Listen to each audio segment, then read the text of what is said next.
What's up, Internet? What are you doing? Staying busy this weekend? Well, anyhow, I'm here to talk about this 150-gallon shrimp aquarium. Now, specifically, the most important part of the shrimp aquarium, I believe, would be the shrimp.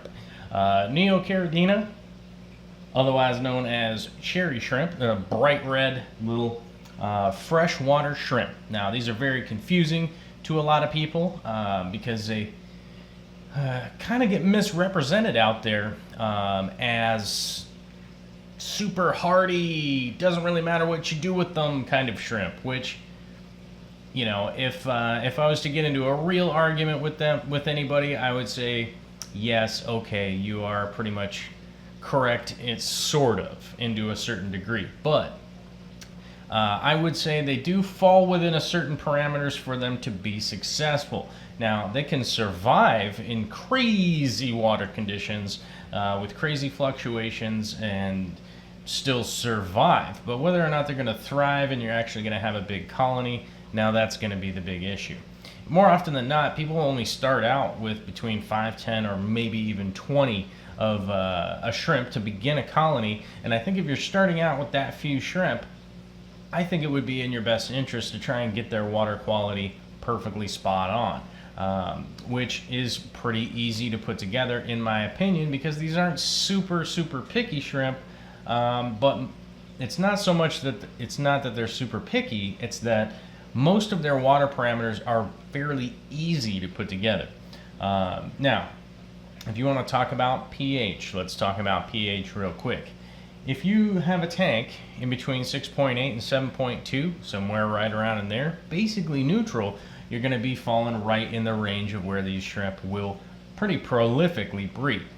Now, if you are in the higher range or the lower range, it does really cut back on their breeding and definitely dials down how much they're going to replicate, how much, you know, basically what you're looking for with shrimp is to breed a lot, right? So you can get high-end shrimp like this, so you have an opportunity to cull them, which means that you don't have to kill them to cull them, but you can move them to another tank and just eliminate them from the specific lines that you're trying to breed. Now, reaching a neutral pH is fairly easy to do. Whether you have high pH or low pH, there are some things that you can do to really accommodate that. Now, if I have a pH that's getting a little bit higher, one of the easy things I do, you can go back and check an old video where I talked about catappa leaves, otherwise, you know, almond tree leaves. You can look those up. You can add some of those, or you can add some driftwood or other things in order to get your pH down and try and get it right around neutral. Or if you have really low pH, which generally I do in this aquarium because I'm injecting CO2. I'm also using Fluval Stratum, which kind of buffers my pH down a little bit. An easy way to balance that out is with stone like Sierra stone, right? Sierra stone is going to kind of buffer my pH up just a little bit, but it does happen to get me to the point where I'm landing right in the middle. Now, the accommodating plants that are in here actually also want to be right around that sort of neutral zone. You guys can look in here and see there's a lot of Anubias in here, which doesn't want to be high or low. We have the Sterigine, which does kind of want to be a little bit lower, but it's not a big deal as long as there's enough micronutrients in there for them to grow, which is almost always my deficiency, but not a big deal. There is also some Bucafe Alondra in here. Most people call it Bucephalandra, but the actual pronunciation is Bucafe Alondra. And along with the Cryptocrine and Alternanthera, Renekii, and the Pogostemon and whatnot, most everything in here is pretty happy with, you know, 6.8 or neutral pH, and that's pretty much where I'm ending up the balance. You know, with keeping the nutrients and stuff like that, not a big deal. Temperature wise, I am sitting right at 77.5 degrees, mainly because I have a slight issue with trying to calibrate exactly to 78 degrees. It's as close as I can get is 77.5, but you do want to be at that 78 degrees or as close as you can.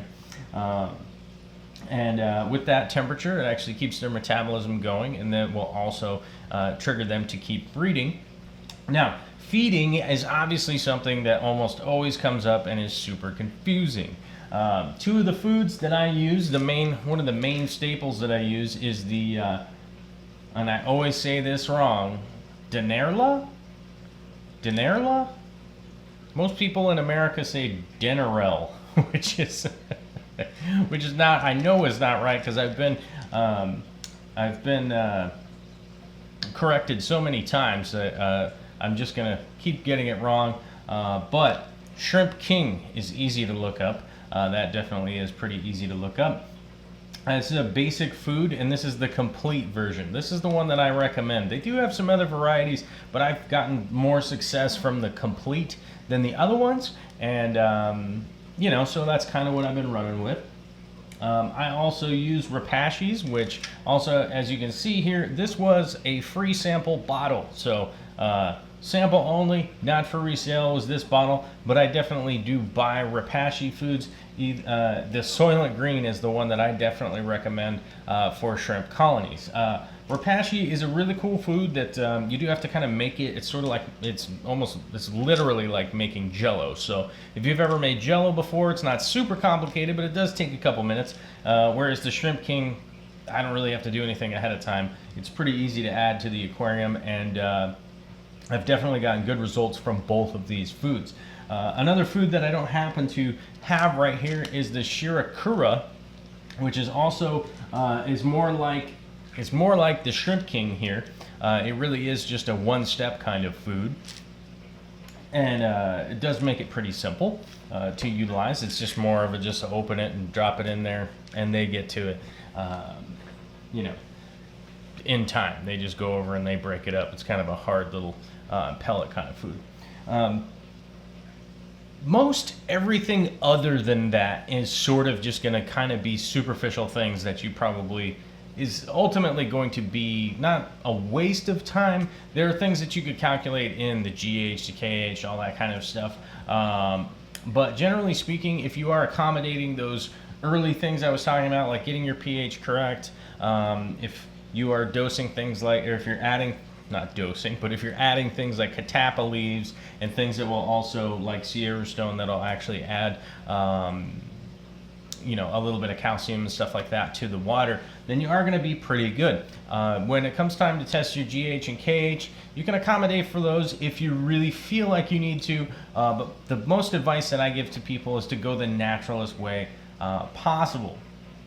You know, you can get a calcium stone or like a Wonder Shell or something like that, which is super easy to just throw in, let it dissolve, and that'll help you get back.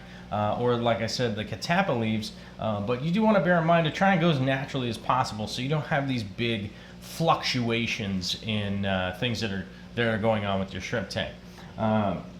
I find cherry shrimp to be 100% rewarding. Those of you that have been following my channel for a long time know that I've had these cherry shrimp here for quite a while. It's a 150-gallon aquarium that the cherry shrimp will be relocating from this aquarium. I've basically been maturing this aquarium in order to get probably some Galaxy Pintos or something like that, some of a more high-end crystal shrimp, which I'll be lowering the pH just a little bit to accommodate that and getting the temperature just right. But I want to mature the aquarium so that it's ready to go and be rock solid stable, and you know, so that when I do bring in, like for instance, just some crystal shrimp, I bring in a big colony of them. If I buy 100, that is going to be a lot of money. So even if I get a good deal, it's still probably going to be $300 or $400. So what I want to do is make sure ahead of time that I'm going to have really good success by having a mature tank, and cherry shrimp are a great way to do that. I do have other tanks that the cherry shrimp here will move to, like the 240. They'll end up probably going into the 240 and or some other projects that I may or may not have coming down the line that